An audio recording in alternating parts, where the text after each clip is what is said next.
Estamos aqui no Museu da Força Expedicionária Brasileira com o diretor Carlos Dyer. Boa tarde. Boa tarde. Por que o Exército permitiu o ingresso das mulheres no quadro de oficiais?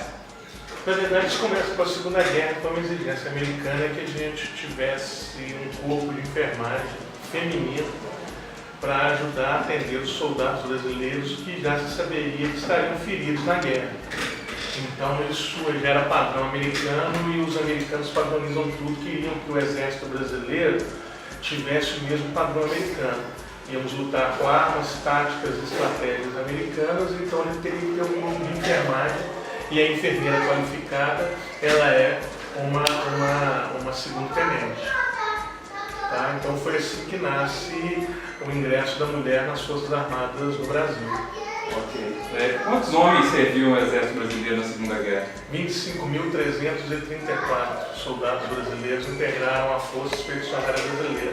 O Brasil também mandou 49 pilotos e 357 equipes de solo para poder atuar no primeiro grupo de aviação de caça. E por que somente 73 mulheres serviram naquele período? Os 25.334 que foram, nem todos eram combatentes. Então os americanos são muito bons em estatística. Eles não precisavam mais do que isso para poder atender toda a FEB e toda a FAB. Tá? Então, na FEB eram só 67 enfermeiras. Dos 25.334, um pouco menos de 15 mil eram tropas de combate. Desses aí, 2.722 foram feridos e 467 morreram em combate. Naquela época, em quais áreas as mulheres poderiam atuar no Exército? Brasileiro, único e exclusivamente setor médico e enfermagem. E por que havia essa limitação?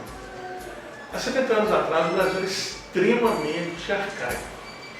A mulher tinha uma dificuldade muito grande de ingresso em escolas superiores. Você não tinha mulheres formadas em outras áreas. A gente tinha uma visão muito machista também da mulher. Na verdade, o mundo todo tinha. Né? Então, o que acontece? Mesmo o exército americano, que era muito mais avançado que o nosso, normalmente a mulher era também só um grupo de enfermagem. Tá? Tinha pouquíssimas médicas, muito poucas, por questão de formação, não tinha gente qualificada para fazer isso. Né? Então essa era a limitação, única e exclusivamente com a formação. O Brasil só tinha uma escola de enfermagem no Brasil inteiro. Uma única escola. Okay. Tá? Você que tem experiência internacional também, né? E como você vê a participação e a atuação da mulher nas Forças Armadas Brasileiras com a comparação com outros países? O Brasil ele ainda subutiliza a mulher. Tem uma série de funções que a mulher deve desempenhar. Você tem hoje, por exemplo, nas Forças Armadas Americanas, mulheres em aviação de combate, em aviação de caça. Não é a maioria, e nunca vai ser, porque as pessoas não entendem que existem diferenças entre homens e mulheres. Mas as pilotagens mais precisas do mundo normalmente são realizadas por mulheres em outras forças armadas. Todos os serviços de evacuação médica por helicóptero, normalmente quem pilota é mulher. Nos Estados Unidos também um monte de evacuação médica também é feito por mulher piloto, porque a mulher é mais precisa na sua pilotagem. Então, o grande ponto interessante da mulher nas Forças Armadas, à medida que isso vai se desenvolvendo, é a gente entender que existem diferenças e que isso necessariamente não é uma falta de qualidade, são qualidades diferentes. E o Exército, normalmente as Forças Armadas, tentam aproveitar o melhor de cada um. Forças Armadas, por exemplo, israelenses, normalmente o instrutor do Exército israelense é mulher. O instrutor de tiro é mulher. Como foi a sua convivência com todos os soldados naquela época? A convivência é ótima. Primeiro, você pertencendo a uma companhia, são 150 homens aproximadamente, você faz amizade com os seus colegas de farda. Né? E essa convivência se prolonga durante toda a guerra. Porque é com soldado que você convive mais, sai das patrulhas, passa a noite junto, tirando o serviço.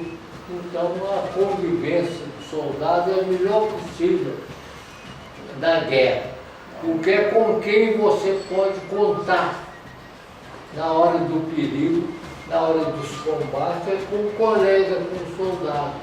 Eu, por exemplo, posso citar um fato. Eu estava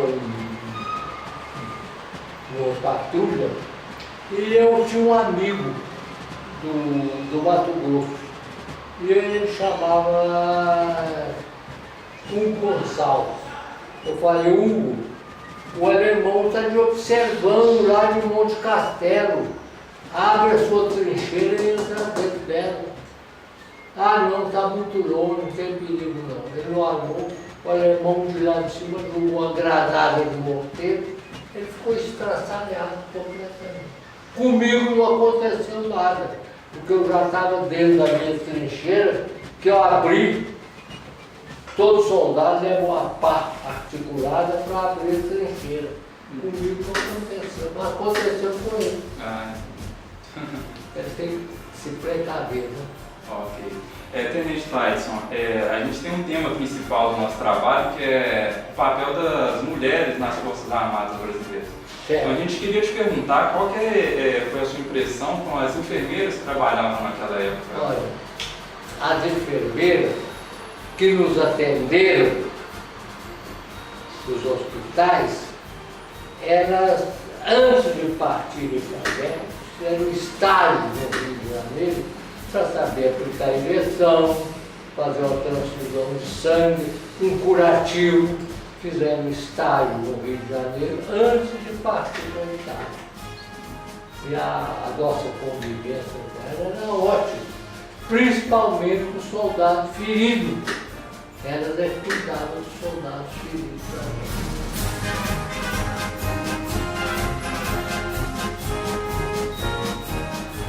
Era composto pela saia, por uma camisa que não está aqui, a gravata, que como o soldado tinha que entrar pelo segundo botão, é obrigatório,